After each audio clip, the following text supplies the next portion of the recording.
Well, Mary, oh, Mary, don't you tell the Martha not to mourn. Martha, don't you mourn. Pharaoh's army, you know they've been drowned, singing Mary, oh, Mary, don't you Marantz Rantz.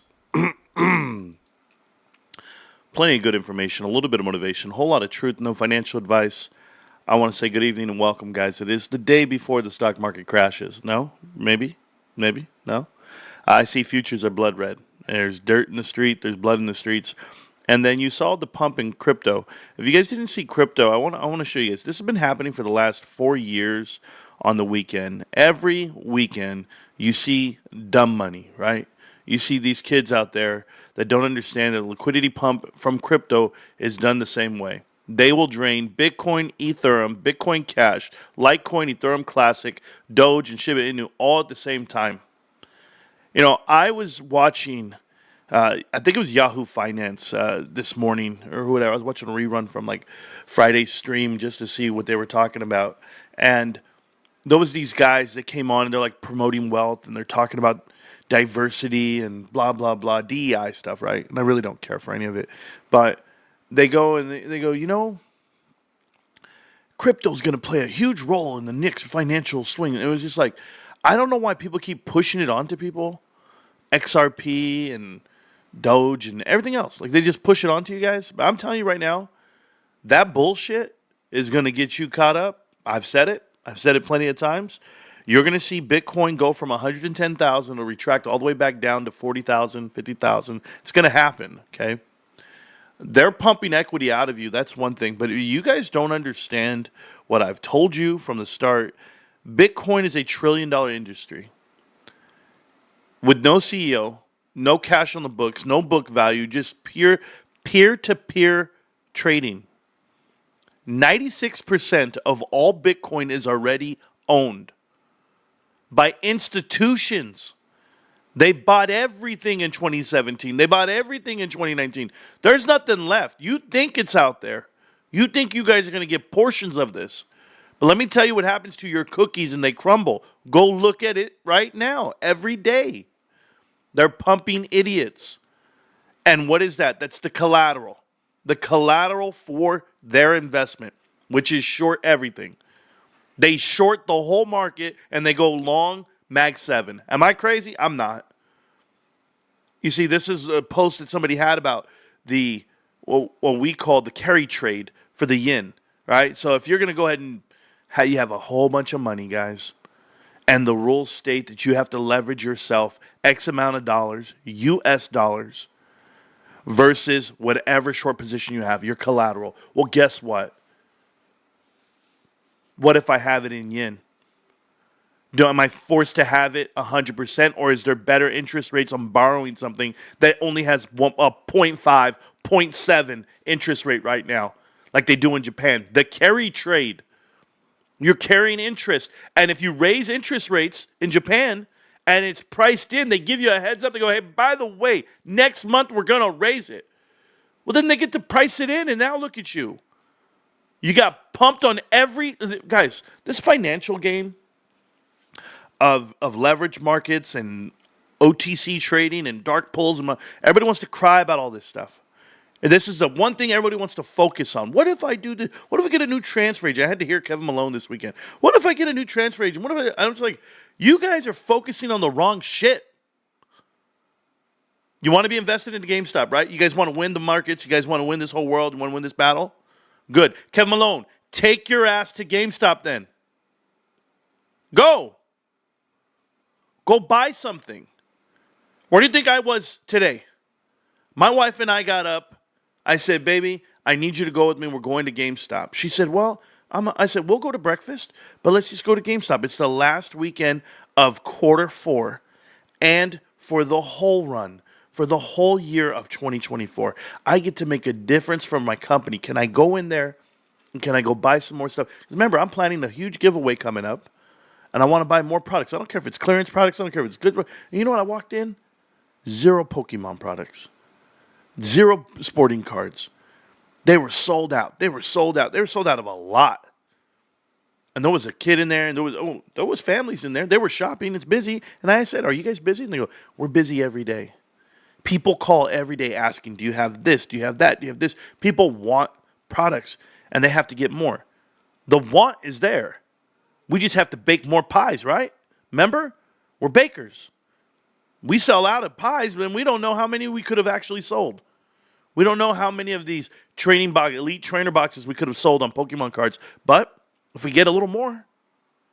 So I want people to focus on the things they can control. And we're starting a new year, and it's a massive year for GameStop.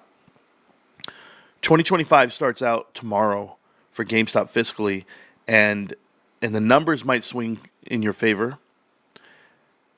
And if you really dig deep and you find reasons to support the company, that's what I want to focus on. I do not want to focus on manipulation of markets and or plumbing of markets. I'm not here to fix Wall Street.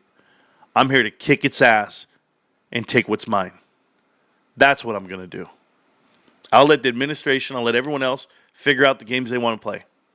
I'm going to play your game. I'm going to buy the one thing that you want that you can't have. It's not Bitcoin, guys. It's not Nvidia, as you can see, it's selling off right now. It's not Apple, who's had the worst start to their company since 2008. Since 2008, it was the worst January for Apple, the company itself. The number one company in the world is no longer number one. People need to talk about this. But we'll talk about something else as well. I posted a video just before this one, before I came live here. I'm talking about Ben & Jerry's. This is part 85 of Connect the Dots if you guys did not watch it.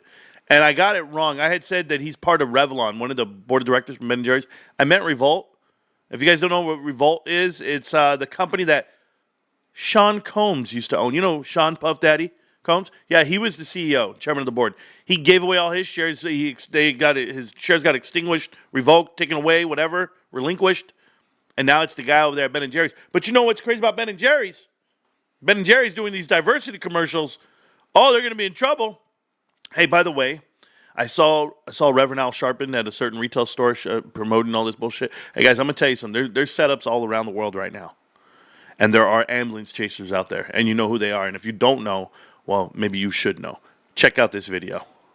Stick to ice cream. Not gonna lie, we get this one a lot. Yeah, we're in the ice cream business, but we've always been about much more than just ice cream. We use our power, our privilege, our platform, and our relationship with our fans to advocate for progressive social change. So no, we're not just going to stick to ice cream. And we're never gonna stop trying to dismantle white supremacy, end the climate crisis, or fight for our democracy. And no, we're not going to stop fighting laws that restrict trans rights, ban books, and roll back abortion protections. Caring about that stuff, doing something about it, and supporting communities who've been directly impacted by it is part of our DNA, and it has been since we opened up our first scoop shop in Burlington, Vermont back in 1978. Ben and Jerry were two best friends who loved making ice cream. But for them, the only reason to be in business was to do business differently. Whether we're working with activists in St. Louis to close a racist and inhumane jail, or working to restore the right to vote for people who were formerly incarcerated in Florida, or turning up a delicious new flavor in support of refugee rights in the UK, being an activist company is who we are. And we know our fans wouldn't want it any other way. Because while we love making the best possible ice cream in the best possible way, the world needs more than just great ice cream. We don't pretend to always know the answers, but we partner with and take the lead from activists and allies who do. And we hope you'll join us in taking action to support them. That's just who we are and who we've been for 45 years, and that's why we'll never. You'll never understand how to run a business? This is the dumbest ass shit I've ever seen in my life. Ben & Jerry's is done. This is Bud Light waiting to happen. Anheuser-Busch waiting to happen. But I think it's self-inflicted. Why do it now? Anybody know why? Unilever, their parent company from the UK, agreed to carve out their ice cream business.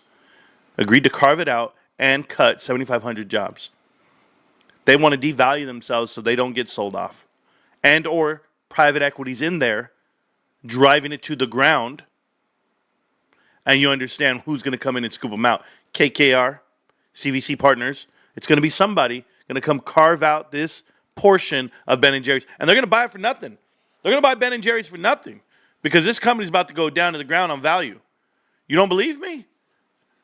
There's already TikTok video and trends of them throwing away all their ice cream, about everything. I promise you. This is how it happens. They manipulate the masses. But I've already told you what's happening here. Maybe you didn't read between the lines. Maybe you didn't read deeper into it. You should.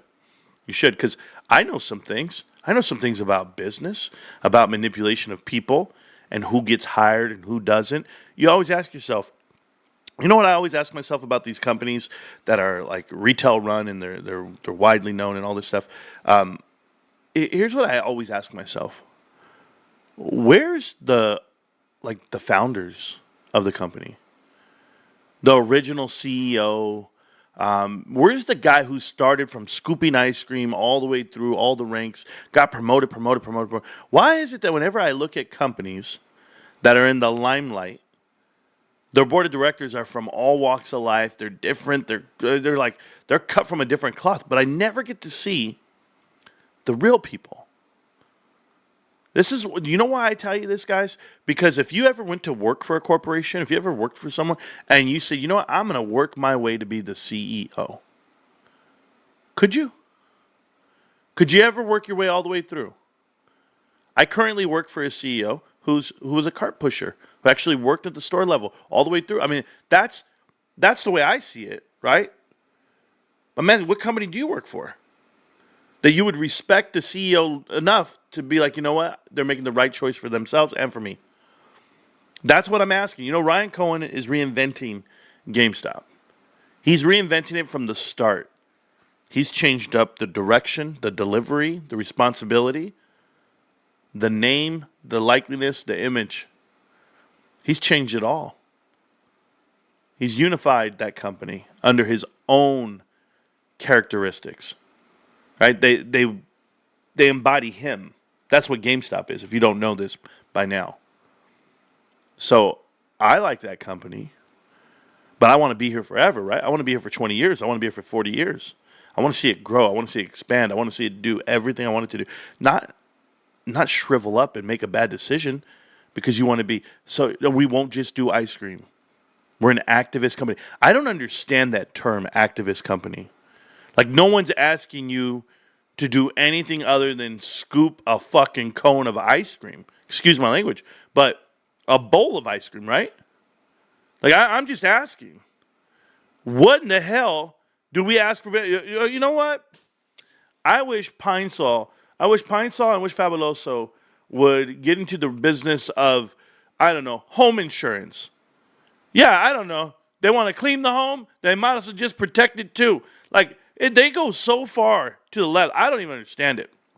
Speaking of home insurance, I was like doing some research, and I was really coming to this realization that I've kind of been wrong on home insurance for like the last, 2 years.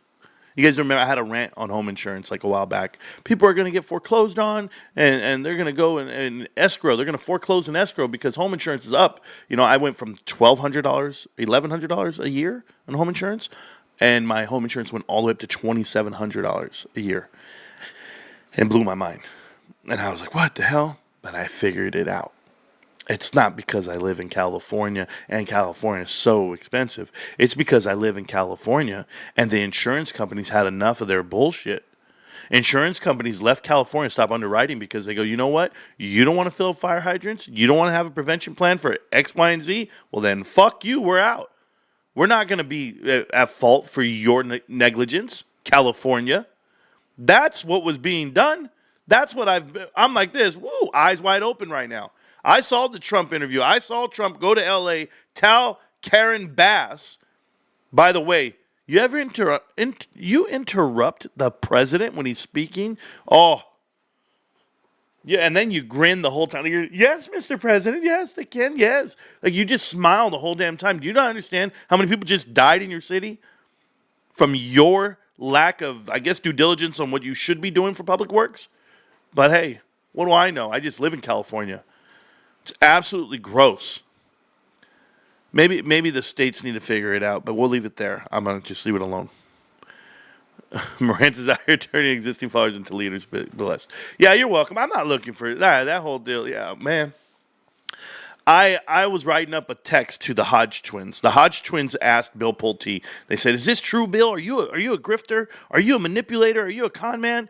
Absolutely, absolutely. For the lack of a better term, somebody needs to ask Bill Pulte, Donald J. Trump. Clip this right here for the Hodge twins, and or for Jim Rome or what's his name, Joe Rogan. I don't know, sports talk, whatever.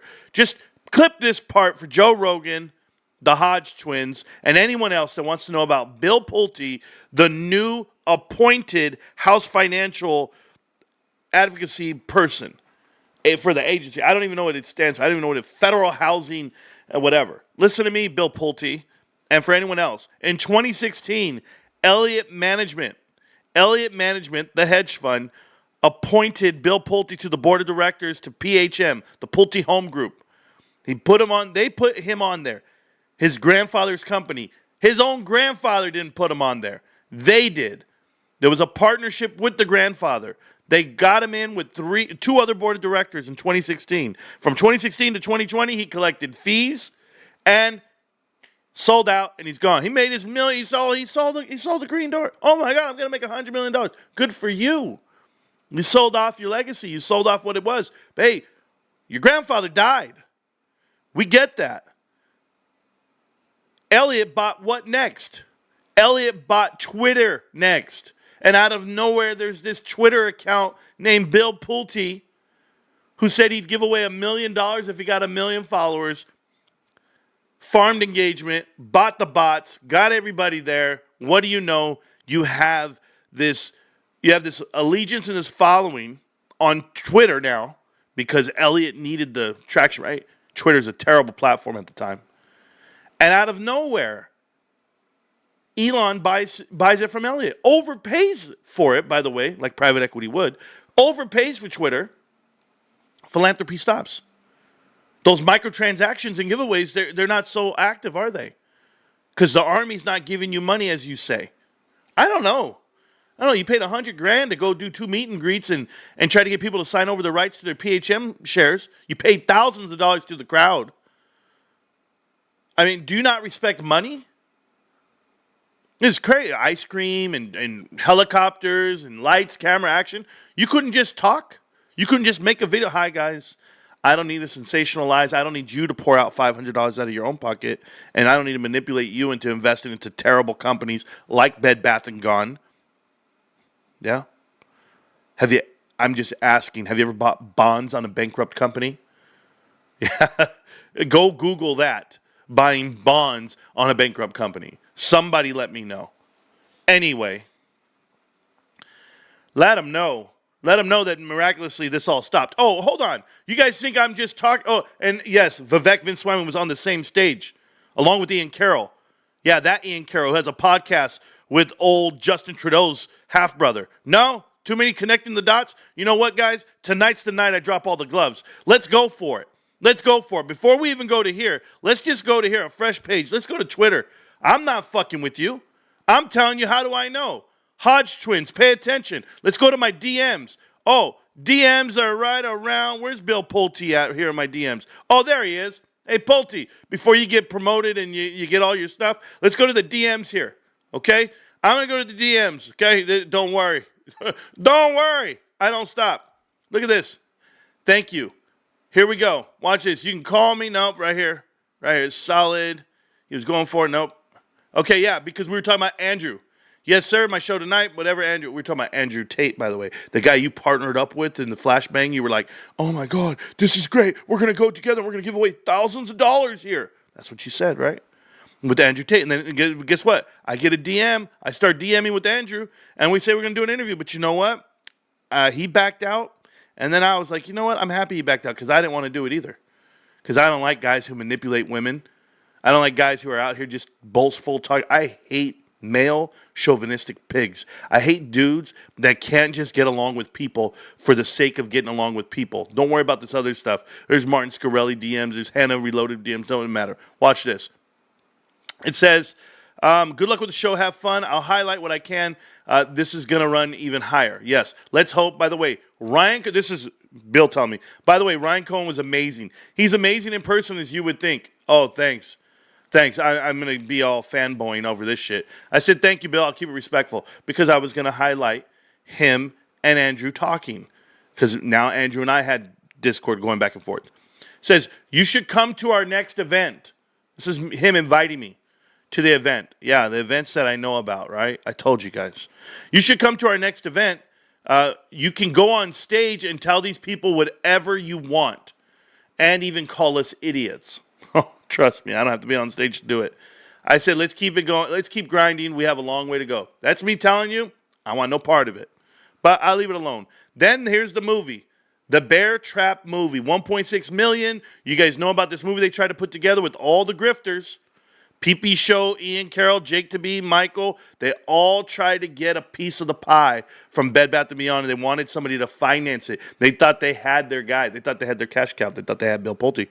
And I said, Bill, please tell me you're not paying for this. This is drummed up from people pushing false narratives. I'm blown away by the ask, $1.6 million. He says, I'm not funding it. For a guy who funded $100,000 to sit at the desk and be on the, I know you went and you did a meet and greet, and you know what you got out of it? You got to meet Larry Chang via a telephone call, via a video phone call. I get it. You got Vivek to show up, and I'm sure you had to pay him for some money to do the speaking engagement, and he was there. And then when you said, Vivek, you want to give any money to the crowd? Vivek was like, what the hell? What the hell?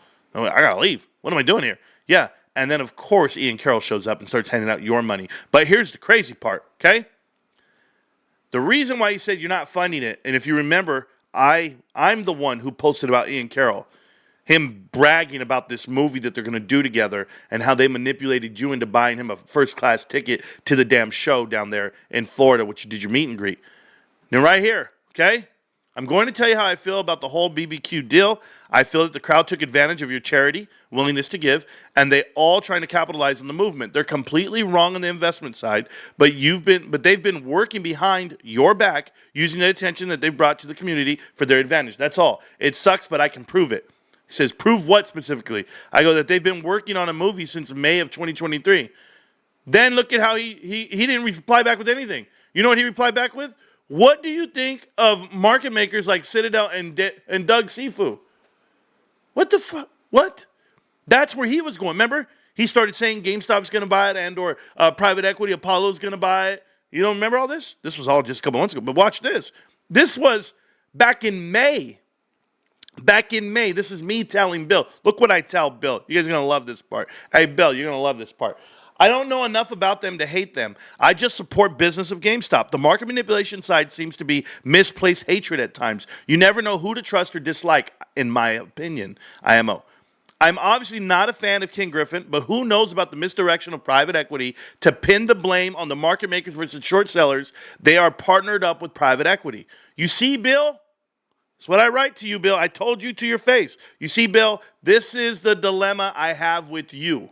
You have an acute viewpoint on the effects and truth motive of private equity. You got to see it firsthand with your grandfather and Elliot. You were able to sit on the board of directors of a company influenced by private equity. But imagine a company where the board of directors, etc., have no clue about the true destination of the company. Market makers / short sellers are making bets against that company, and the private equity playbook tells you to leverage the company beyond repair. It's a fixed game that multiple people apparently play dumb, all to make some management fees. Right? I saw you on your last meet and greet, standing there with Vivek Vinswamy, calling out the board of directors and collecting fees, all while destroying companies. You guys talk that same shit. You guys talk it, but you do it. You walk it. I have a series on YouTube called Connect the Dots, where I show proof that they destroyed Bed Bath & Beyond, numerous other companies. Ryan Cohen pushed out private equity, and now he's fighting the good fight. That's why I support this investment. Citadel and Sifu, whatever, Sifu, it should be Doug Sifu, right? Are not the enemies. They just happen to make bets on the game private equity is playing. Mike Milken made this game. We now have a chance to beat it. GameStop, I'm not your enemy. I'm just a voice against the swamp. What's your reason, Bill? I'm asking you, what's your reason to be here is what I wrote. It says, what's your reason to be here? If you're here to support the fight, I've never seen one video of mine or you to promote me to someone else. I'm not asking you to do that. I got the Andrew Tate interview on my own, but he backed out at the last minute. I've built my platform on my own without a handout. I built my platform off of the truth. I do not do this for clicks. I do this for the truth. You see, Bill, you're all the way in the cabinet now. You're at the top of the mountain. And you're going to get certified. You're going to get, they're going to love you. They're going to be like, this guy's it. And I'm going to tell you, what's your relationship with private equity? Because you missed it. You wrote to me, which private equity funds are messing with our GameStop? Because I only see hedge funds messing with it.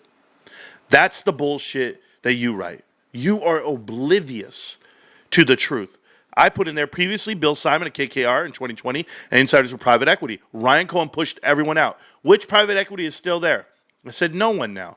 But they're fighting it from the outside, like logistics and yellow freight, benefits, etc. We know about Principal Financial and benefits. I'll speak on this today, but I've been talking about this for years. Need to know who the current problem is, and then happy to highlight it if legit. Oh yeah, you're happy to highlight it. Didn't you delete all your tweets, bro? What, do I gotta pay? How does it work? Bill, if you haven't watched Connect the Dots series on YouTube, I encourage you to watch it. Good luck. And you know what he sent me back? He said, what's the backstory on this, real story on this? And he put up there, you know what this is, guys? The Rico scam. Yeah, look at it right here. The Rico scam. You know, the ones where they take pictures of my brother and they go ahead and solicit money from women overseas. This is all done. And yeah, I know it looks like me, but it's not me. That's all Rico. And sure, I know all about it, Bill. But don't worry. I sent you, I got the tattoo, and there you go. Me and you, Bill, not buddies, bro. Because like the Hodge twins are going to ask, what the hell happened? Who the hell is this guy? Elliot. Don't worry. It's private equity. It's plugged in. I'm good. Let's talk about this really quick. Sorry, guys. I'm just going. Thank you, Power to the Players. Thank you for the super chat. Thank you for the support of the channel and the crew. If you don't know, we're here. We're thick. Thick. As explained by Sony, Japan representative, the end of production notice exclusively applies to blank optical disc. Sony will continue manufacturing Blu-ray movies and video games, meaning that we have not reached the end of the physical media cycle. As some publications have suggested, we cannot use this end of production notice as a springboard for PlayStation 6 rumors either. Okay, listen, guys. Sony's going to keep making discs. That's what they're telling you. Sony never really marketed Blu-ray as a video recording solution in the United States or Europe. This is due to several factors, including the relative unpopularity of the DVD recorders in the Western markets, the delayed adoption of HD TV in the U.S., and the rise of competing hard disk formats like DVR. So, don't worry. You're in good hands with Sony. You're in good hands with PlayStation. They're still going to make discs. All right, guys, we have a huge week in front of us. It is earnings week this week. This is why the markets are blood red and why they should be, okay? The markets are blood red because you're going to have earnings on Monday. It's SoFi Technologies. If you don't know, ask Uncle Bruce. AT&T, that's on Monday before the open. So in a couple of hours right now, we're going to find that out. The next part about that, Royal Cruise Lines on Tuesday, Boeing, GM, those are all before the market, JetBlue. And then after the market closes, you're going to see Chubb. No, Starbucks, okay? On Wednesday, huge day on Wednesday, guys. Get ready. I want this market to crash. I do. You guys have no idea why I want it to crash. It's because these people deserve what's coming to them. Remember, you're not going to lose a single dollar. If you're invested in GameStop like I am, you're going to feel good about these markets coming down because you're going to find parity. You're going to find inclusion. You're going to find diversity. You're going to find it all, babe. No, you're actually going to get into the S&P 500 faster than you know it, okay? Because here you go. You have T-Mobile before the market, okay? Progressive before the market, but after the market. Tesla, Microsoft, and Meta. We have Waste Management, IBM. I like this whole slate after the market close on Wednesday. Tesla, Microsoft, and Meta. Now on Thursday, just as big, you have Apple, Visa, and Intel. Remember, I think Intel needs to do something. Last earnings report, what did they do? They suspended their dividend. They told you they're trash, and they're $20 a share right now. I want to see what UPS is doing. I want to see what CAT is doing. And anyone else in there I want to see? Not really. Nope, don't care about Southwest either. But going into Friday before the open, you'll see Chevron as well. So big week, Chevron and ExxonMobil. Huge week for earnings and the top tier companies. You're talking about 4 of the Mag 7 companies are going to announce. I might even pay attention to Blackstone over there. I want to see what's going on with Blackstone as well. So this is this week. The real thick of it, the real shit starts on Wednesday. Okay, so get ready. That's all I can tell you. Get ready. Me personally, I stay ready right here. $23,299 into GameStop. Currently sitting on $26,000 worth of GameStop. I feel good about my position, and that's all my lunch money. That's just my lunch money, guys. $5 to $10 a day. If you guys don't believe me, go ahead and look at the way I buy. Look at my activity report. Somebody once questioned me on this. They go, "Why do you do it that way, Marantz?" I'll show you why I do it this way. I buy $28 at a time. Here's 28. Here's 30. Here's 27. Look at 30, 30, 52, 28, 25, 30, 10, 20, 20, 20, 10, 10, 10, 10, 10, 10. And that's from December 30th to now. I just stay active, guys. $10 here, $20 there, $10 here, 50 there. Doesn't matter. Doesn't matter the price of the stock. Doesn't matter where it's going. I just know it's going up and to the right. Look at this right here. If you guys don't believe it, we can go look at the 1 year. Okay? We're looking at the 1 year right now. My portfolio versus the S&P 500. That's right. All you stock pros think you know. You all think you're great traders. You're not as good as me. Your S&P 500 index, if you're trading off the index funds, 27% over the last year. Hello. Put it up, baby. We're 4 times that. We're at 97%. 97% on the 1 year return of every dollar I put in for the last year. I got you, bitch. And guess what? It's going to be 150% by the time April comes, by the time May comes. Because I remember last year, I remember when my account only had $6,700 in it, and now it's sitting at 2,600, 26,000. I apologize. I'm up 20,000. I'm going to go more. And it's not going to stop. Can't stop, won't stop, going up and to the right on a Sunday night. Here's GameStop. I've been checking out this whole damn thing. I was looking at the trailing 12. I was looking at the quarterly reports. I'm getting ready for a massive increase on income. Now, we look at operating income, guys. Operating income came in at $100 million last year. $100 million. And the reason why I want to focus on this is because I know for a fact GameStop is not buying back their inventory. There's not a cash burn. You go look at the stores, they're empty. They're closing down the ones, and they're not using third party. That's my favorite thing about it. They're selling off everything, just liquidating it all. Guys, liquidation is a beautiful thing. I want you to go, just imagine you're at your house and you guys do a yard sale. A garage sale. You just start selling off shit that you bought over the years. And you're like, you know what? I just want the cash. Let me just get rid of all this crap that I don't need. Here you go. Get rid of that. Maybe even a car. Maybe even a child or two. Just get rid of them. Who cares? Let me tell you guys.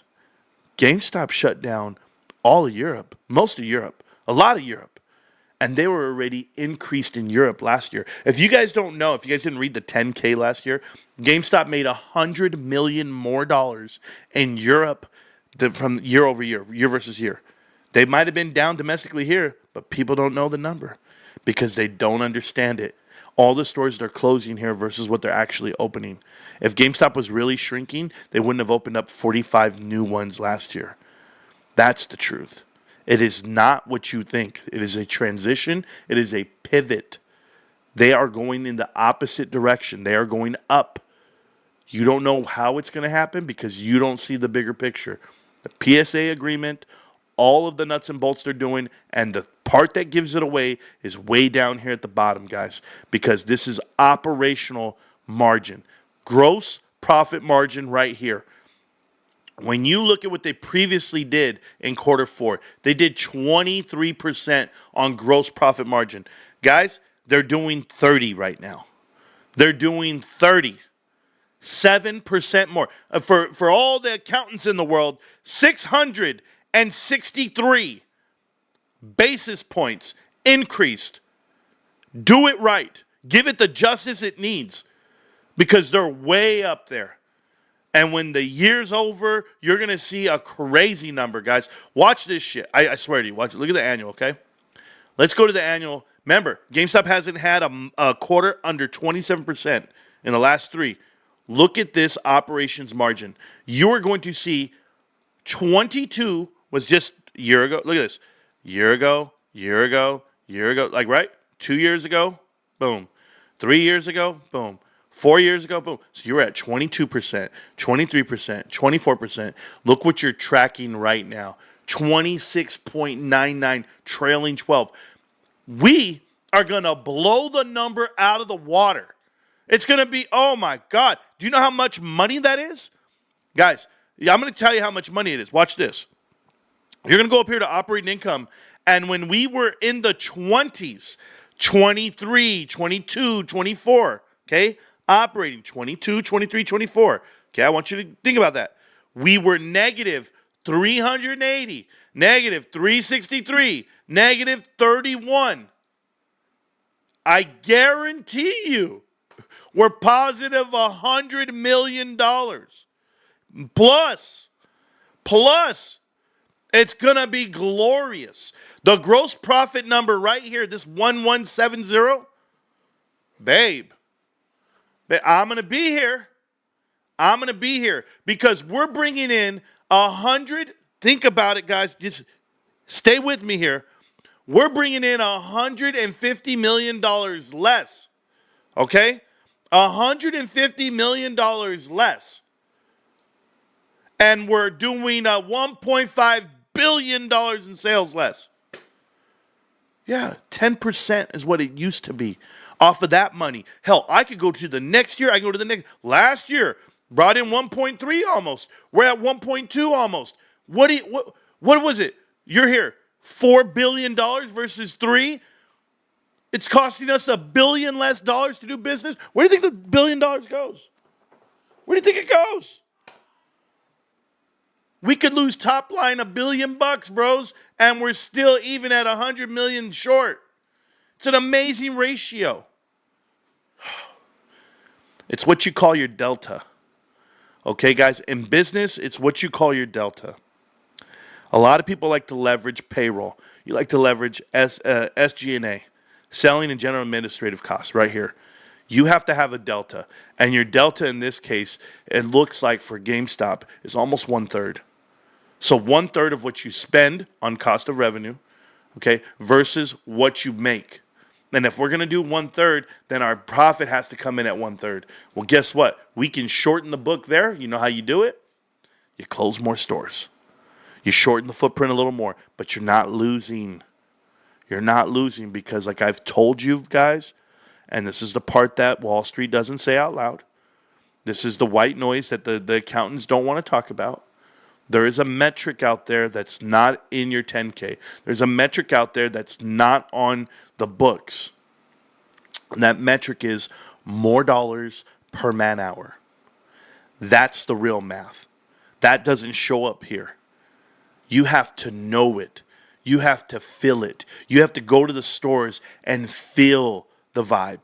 How many people? How many people you see behind the counter? How many people are coming in and shopping? What are they spending? Go to the website. What's the foot traffic like? What's the PSA agreement getting you? How many ups are you getting? How many people are walking up to the counter? How many people are actually buying things every time they go up to the counter, right? Or if I pull up the website and I pull up the app. These are ups. Up, up, up, up, up. You got to do the math, babe. More dollars per man hour, more dollars per store is what GameStop's doing today. Before they ever try to tell me about top line, blow it out your ass, kid. It's like GameStop is the Tony Gwynn of the whole business world. Hit after hit after hit after hit. No strikeouts, babe. No strikeouts. Just hit. A hit machine. You don't need home runs, babe. I just need a lot of singles. About 3,000 of them. GameStop. Can't stop, won't stop. GameStop. I'm feeling great. Well, you say this is so good. You guys don't know my life. I'm out here just talking. I'm not even reading the chat. I'm just having a good time because it's a Sunday night and I'm off tomorrow. Yeah, that's right. In the morning, when I get up in the morning, if I can wake up on time, I'm taking my ass to the mountain and I'm about to go up this mountain. I'm gonna go do 5 hours on a mountain. And I know you guys will be looking for me on a live stream, but you're gonna get me at nighttime tomorrow because you know what? I'm taking a vacation day tomorrow just to relax. My body needs to recover. It's I get a Martin Luther King Day, I think, something like that. So shout out to Martin Luther King Jr. for I have a dream. I have a dream that all these punk ass bitches are going to be invested into GameStop one day, or they're going to stop hating on what we do. That's my dream. But until then, I get to watch the best thing ever. You know what's the best thing ever for me, guys? Watching all these raids, all these ICE raids, all these bros. They showed a picture of the line at the border to get out of California. The line was so far back, and everybody was packed. The vans were packed. The trucks were packed. I'm like, they're leaving. I know it's not a good thing for some of you. I know some of you guys are sad. Okay, and I'll explain to you. Okay, all you guys that are on EBT, all you guys collecting free programs and stuff, and people need to pay for that shit. People need to pay taxes, okay, to pay for it. Federal employees crying about not having childcare. This girl in D.C. does a whole video and says, oh, my God, what are we going to do? We have to all go to work now? Who's going to take care of our kids? Bitch, get a job. What the hell's wrong with you? We're out here doing it. Do you know what type of sacrifice you have to make it? Bros, I walked out into the damn kitchen earlier. My beautiful home, my beautiful wife. And I walked out there and I told my wife, I said, Mama, I want to thank you and I want to love you forever just for being you. I wouldn't have any of this. We wouldn't have any of this. We wouldn't be the people we are if we didn't sacrifice when we were young in our 20s and struggling. All these entitled sons of bitches that think they deserve shit. Are you kidding? If you didn't drive a Saturn, and I'm not talking about play to Sega Saturn, I'm talking about drive a Saturn.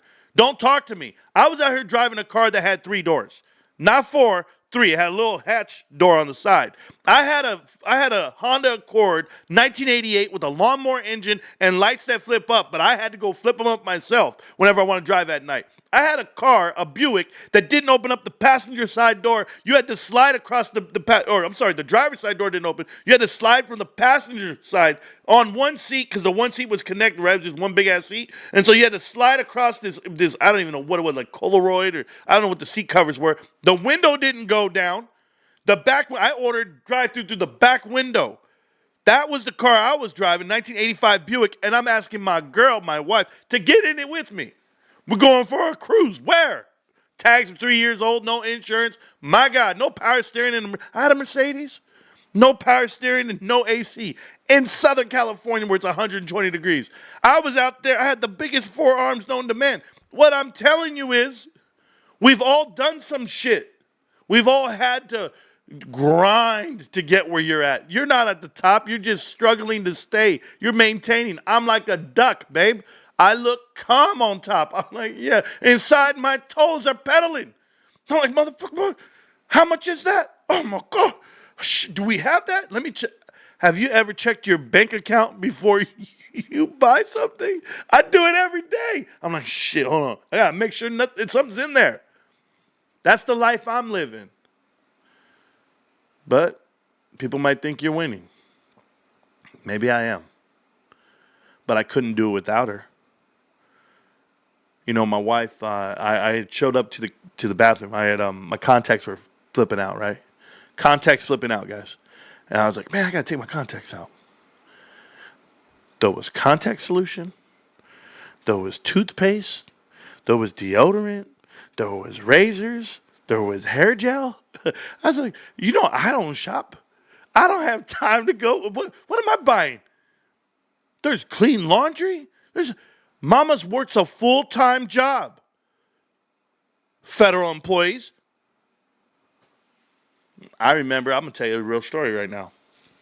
I remember when I was trying to make it. Like this back in the day, I was trying to make it. I got a job for $11 an hour, $11.25 an hour. And I had went to work for the first time. And I came out, and my wife's like, hey, so how was it?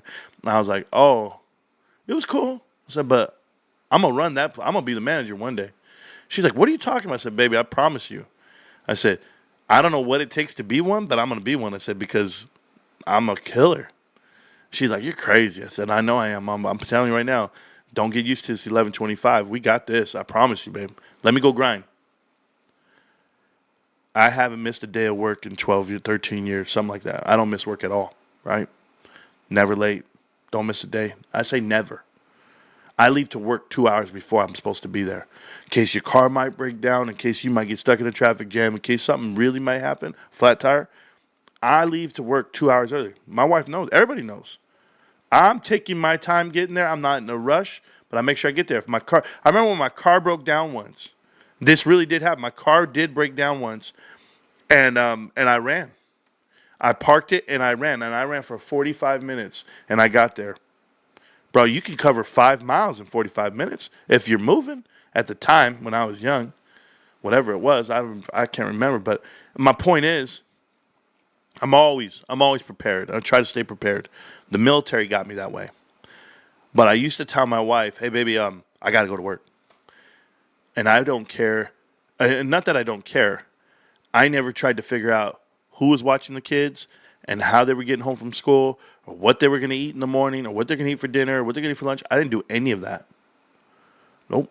And it's not that I neglect them or that I don't care. No. I was focused on making it and providing for my family. But while I'm doing my part, my wife's doing her part. My wife was like dialed in. She's like, don't worry, we got it. Even to this day, where it's like, yo, I got to go to work. Boom, boom, boom. Who's picking up so-and-so? My daughter. I got him. My wife. No, we got him. Everybody helps out. It's a village. And I'll tell you, man, I don't know what these people are thinking. These federal employees, like what they're smoking on about how they can't go to work because now they don't have child care. Guess what? Welcome to America, where people are paying $1,000 a month in child care, if not more. They pay their whole paycheck just to have somebody watch their kid, where they dream and hope and pray their kid's old enough to go to school, where they try to potty train their kids in time just so they can go to a daycare they can afford. And they might make too much money to be able to get in a program where YMCA won't take them for free. And you just don't know. You don't know the struggles of the people that actually have to struggle. And you want to be here in your privileged fucking couch with your TikTok videos and say, oh my God, I can't make it back to work. Bullshit, people. Get it right. Get it right. I got 5 kids, and guess what? They're all grown now. I knew the struggle then, and I knew what it was when it was happening. My father taught me this. My father had 4 children at the age of 21. He worked 2 jobs his whole life. He had a woman next to him that grinded and sacrificed just for him. Babysitting us, taking us everywhere. We're not, and she's my stepmom. 40 years, by the way. She has my back. To this day, she has my back. If I didn't have, Mama, you got something? Can I borrow? Can I hold something? Mama's got me. But I'm telling you, Pops did it right. Pops grinded, and that's where I learned a lot of my shit. That's Willie's it. But if you're not doing it that way, I'm sorry. Shout out to Willie, by the way. His birthday's in 2 days. He's actually flying out to go see Rico. He's going to go hang out with Rico in South Carolina. Rico bought a brand new mansion. I guess that's what $600,000 a year does for you. I mean, damn, bro. This boy, he came into the chat the other day. Hey, bro. I said, yeah, what's up, man? He goes, I pay 6. What did he say? I pay 6 figures in taxes. That's how he started the conversation. Angry, too. I was like, and? I'm just letting you know that's what I am. I said, oh, so you still in the rule? You still in the rule of 6s, bro? If you guys don't know, that's an inside joke for the show. So, anyway. Yeah, I'm going to take my dad there. My dad's been traveling with the kids, man. Not with me. I just want to make this very simple and plain to all my brothers and sisters. You guys ever watch this show? Right? When I'm dead and gone. And all my kids who watch this when I'm dead and gone. I didn't take Grandpa, I didn't invite him to no trips. He didn't go to Vegas with me. He didn't go to Santa Monica. He didn't go to no Dodger game. I didn't buy him no ticket. I don't spend no money on nobody. You guys keep spending all your money. Go ahead. I'm good. Speaking the truth, speaking facts. The way you talk of your wife is so refreshing. Einstein, let me tell you, bro. Can I tell you? Shit. So, I found a shirt. There was these shirts at Macy's for $90. Okay? Shirts at Macy's for $90. I found them for $14. I found them for $14, and they were legit. They were the real brand, real everything. I found them. Brand new. In the package. Everything. And there were like 4 colors. 3 colors. 3 colors. I bought them. These shirts fit me so perfect. They feel so good. It reminded me why I should spend money on clothes that fit rather than me going to Ross. And when I buy that shit, the arms are only like this long, and I'm always like, hey guys, I can't even wear a watch. I got to roll them up just to act like I have rolled up my sleeves because the shit's this big. I'm like this. I'm like, hey, what's going on? Buttons don't fit. My shit's all hanging out. Oh, man. Ross shirts are the worst. But you know what? It's all the money I got. That's all I got. But I found these shirts for $14. So this is like 2 days ago. Yeah. Last night, yesterday. I'm getting ready for work. I get ready. So I'm getting ready, and I knew I looked. It's probably the best I looked in like a year. Because I've been working on me, and then I looked right. The shirt made me look good. I was wearing all black. It was crazy. I was dressed to kill. And I came out my bedroom, and I walked over to the kitchen where my wife was. She was making breakfast. And I couldn't eat it because, I didn't want to. I was like, no, I got to go. But I walked up, and I go, hey, baby, I get off tonight. I'll see you tonight, okay, Bo? I just tell her, and she's just looking at me. She ain't saying shit.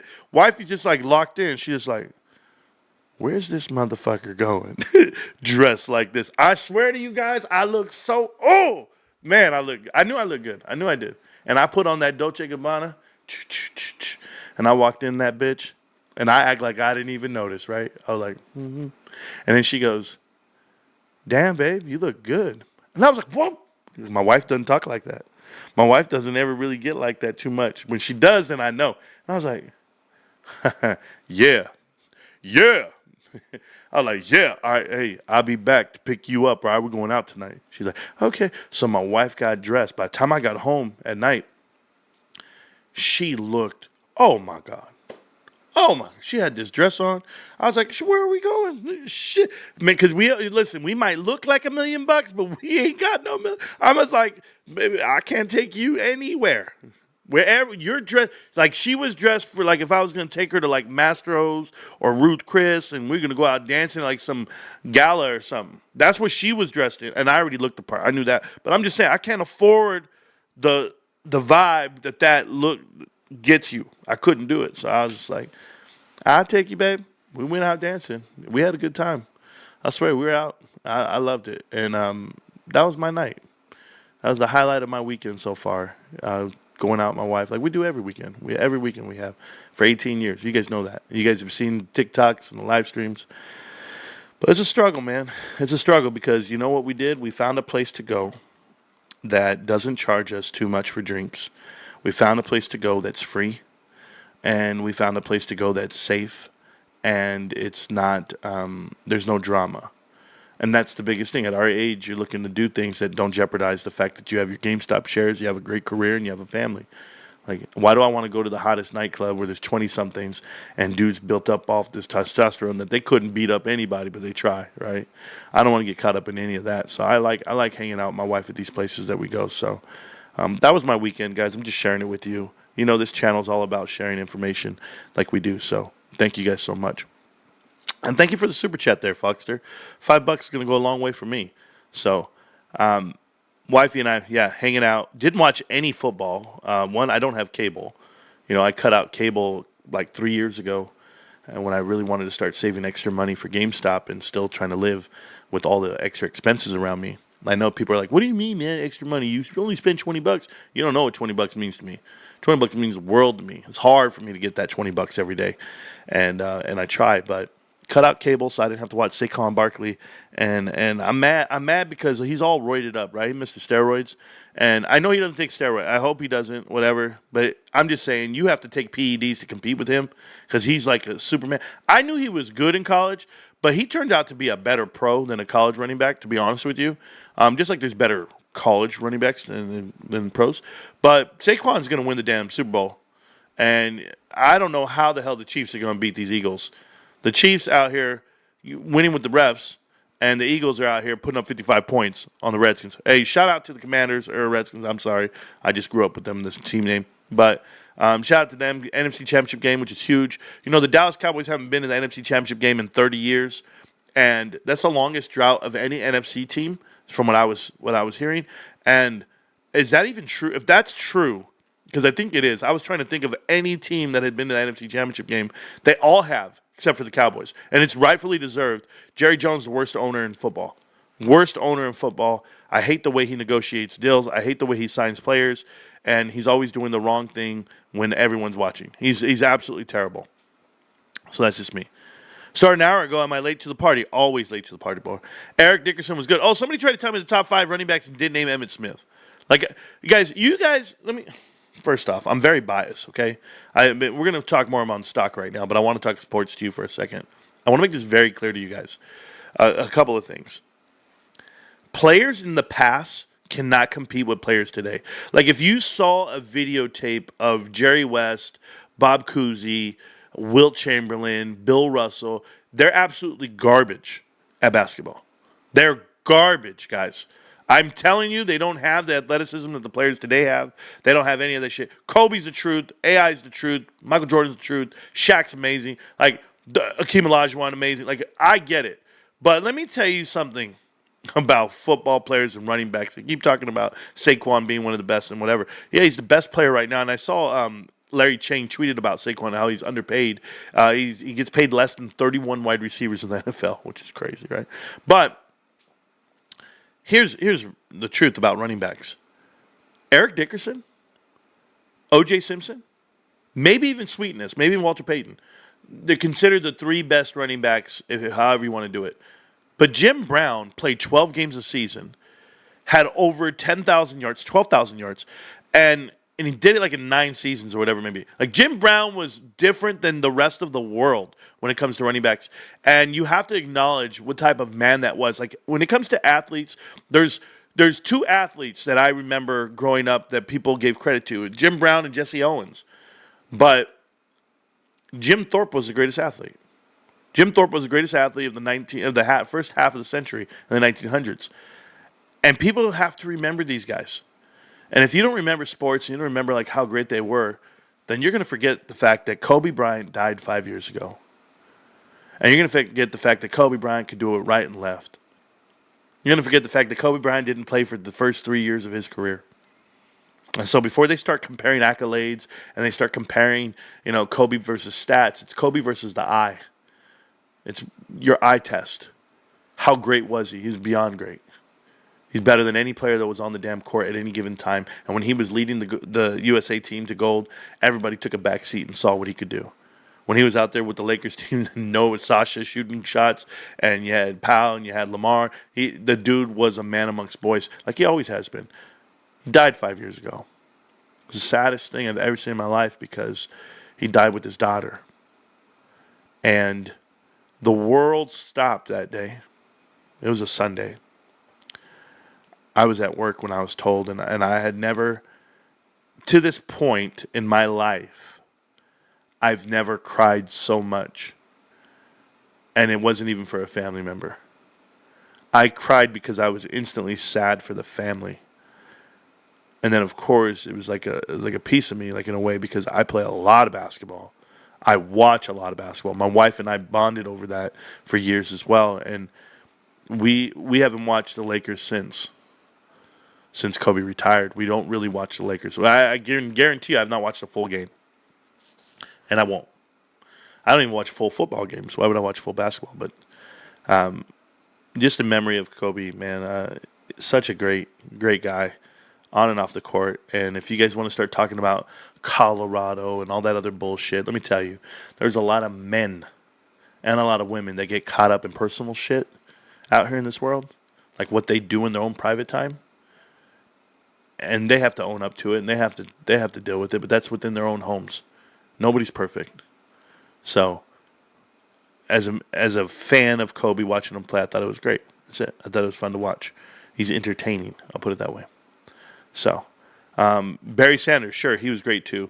The reason why Barry Sanders is not the best running back ever, Jesus, just so you're aware, Barry Sanders couldn't score touchdowns. Okay, he can run for all the yards in the world. He couldn't punch it in himself, ever. And I believe he had a season where he only had like 3 rushing touchdowns in the whole season. You can run for anything you want to do. The whole object of the football game is to score touchdowns. Remember that. Okay? And don't tell me they had a terrible team, terrible teammates. He had Herman Moore. He had one of the best wide receivers that they would give no credit to. He was a dominant wide receiver at the time when he was playing. So I know exactly what was going on over there. Got to see Kobe play one game live. I saw him for 3 games, 3 different games. Maybe more. I can't really remember, but it's been a while. Okay, we have markets to talk about. We talked about earnings. We talked about this. We talked about that. Good.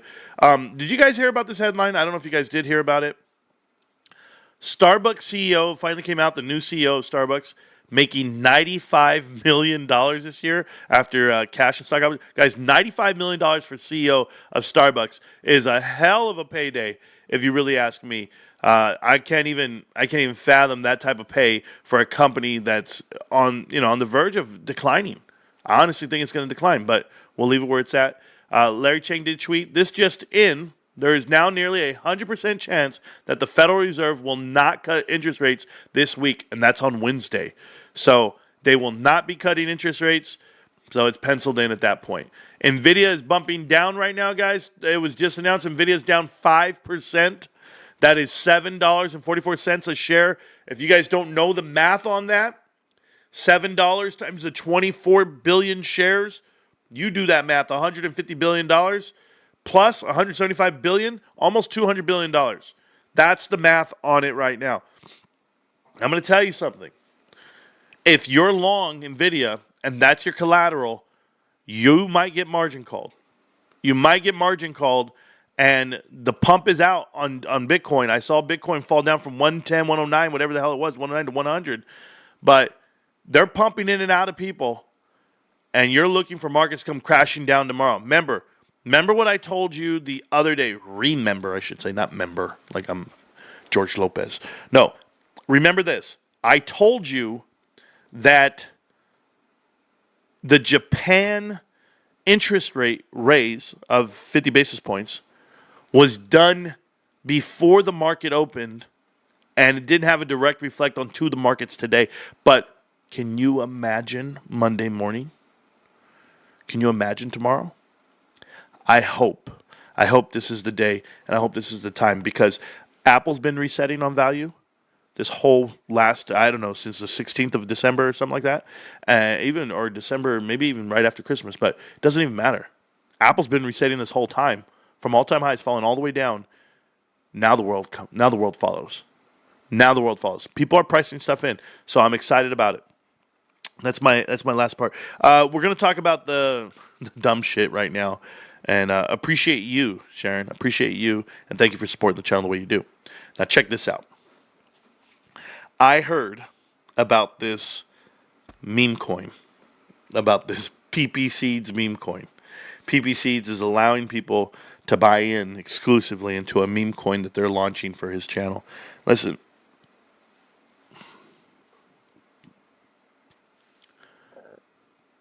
I want to throw caution out there for people. If you need to follow someone on YouTube, if you need to get your information, however you want to get it, whatever you guys want to do, the echo chambers you guys are stuck in, be aware what they're pushing. Like, for anyone who watches PPCs, I don't know who the hell does, but I encourage them to take a step back and look at the product. Look at what has been told to you over the last 3 years, 2 years.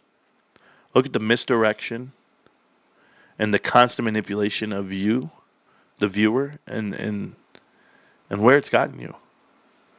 2 meet and greets, a whole lot of videos deleted, failed tweets and failed acquisitions, and now a cryptocurrency that the dev team, I don't even know what the hell this is about. Like, I can ask you something, Alex? Me to you, PP, Alex, PP Seeds. Alex, I just want to know, like, what's your purpose? What's your purpose in life?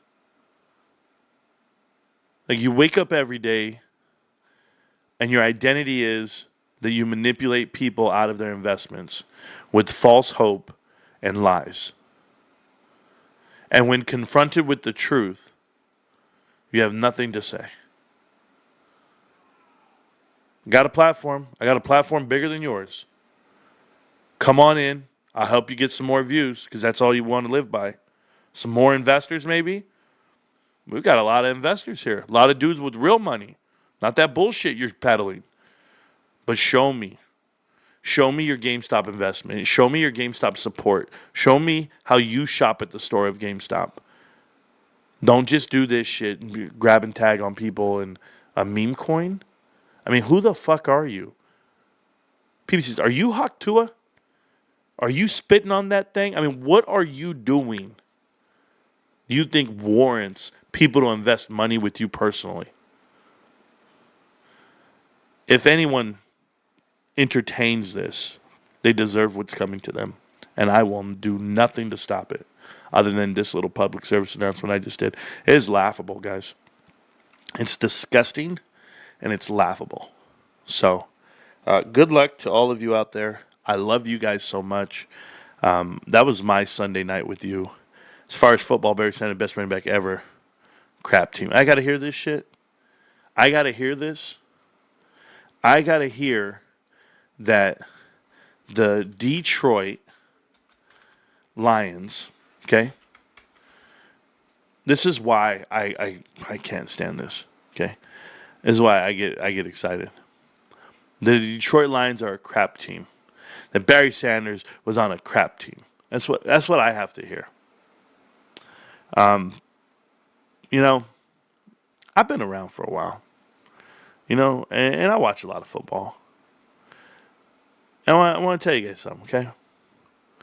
Watch it. I'm gonna go look for it right now. Is it right here? Who are all these guys?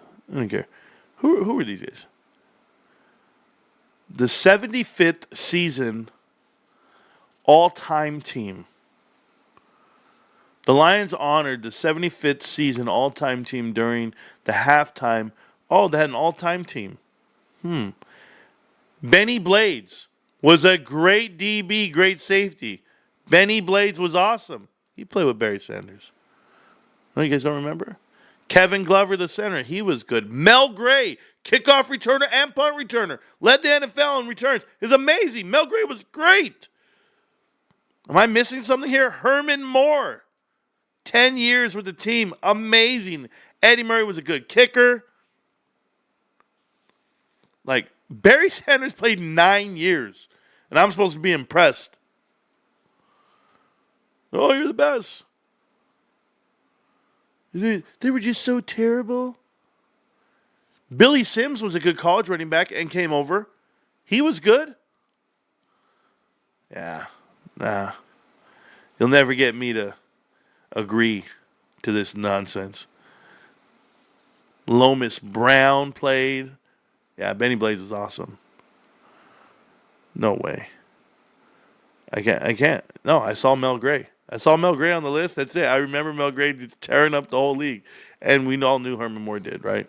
So, Corey Sledgenger, whatever his name was. There was a linebacker. Chris Spillman, linebacker. Amazing. I already know. Like, I remember. But I want to know what the team record was. Watch this. It's got to be on here somewhere. Watch this, bros. I just want to do this before I do some other stuff. We go Lions team record. Let's see what it tells me. Oh, there we go. I got it here. I got what I want. So I'm just curious. Let's see. 12-4. 12-4. 1991. Terrible teams, man.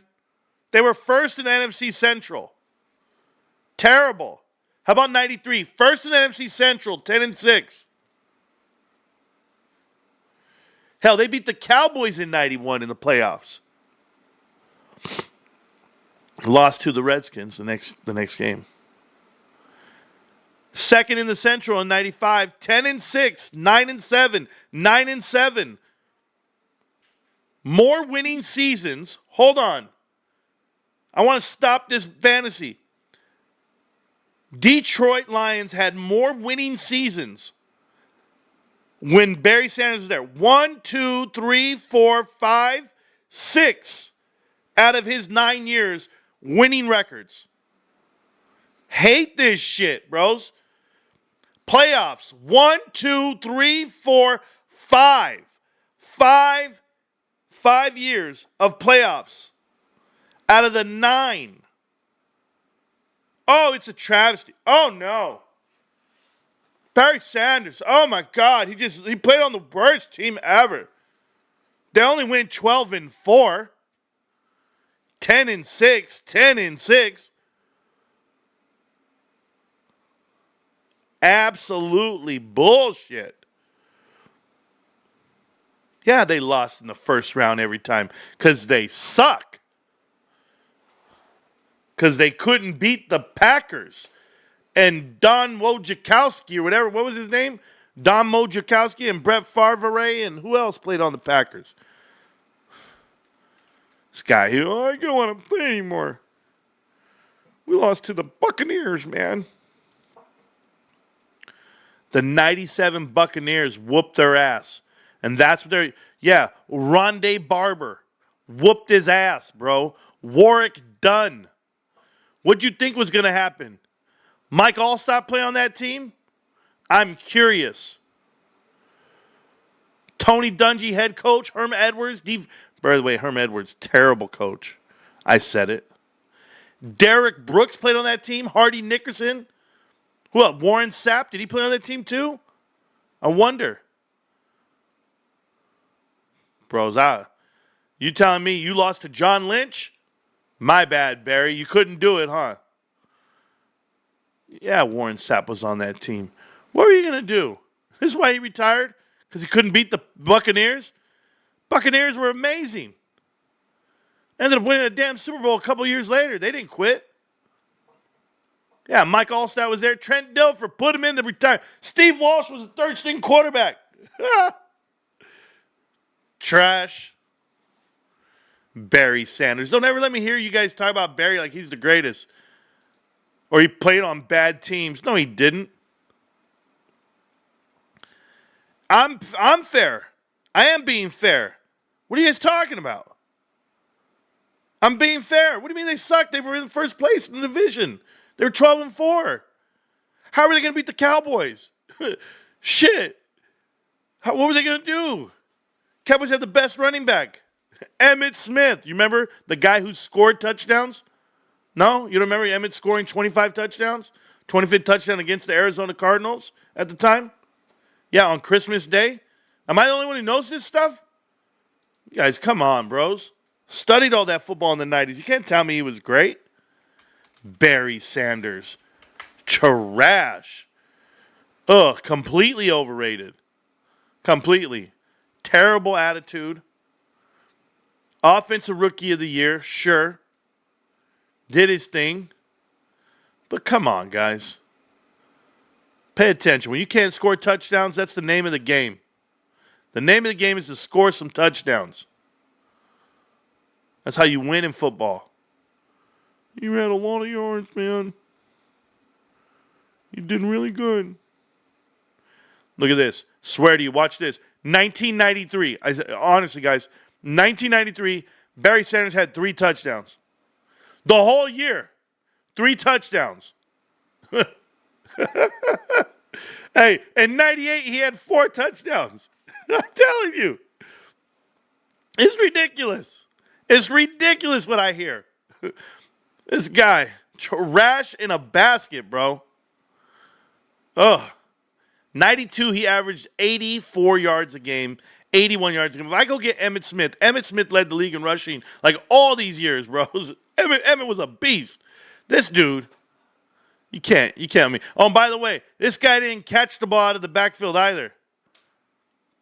In 10 years, he had 10 receiving touchdowns. He didn't even have 100 rushing touchdowns in a career. Don't get me started.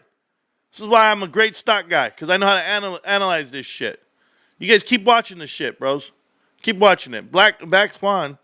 Okay, Mommy, what's up? My wife just showed up. What's up, baby? You ready?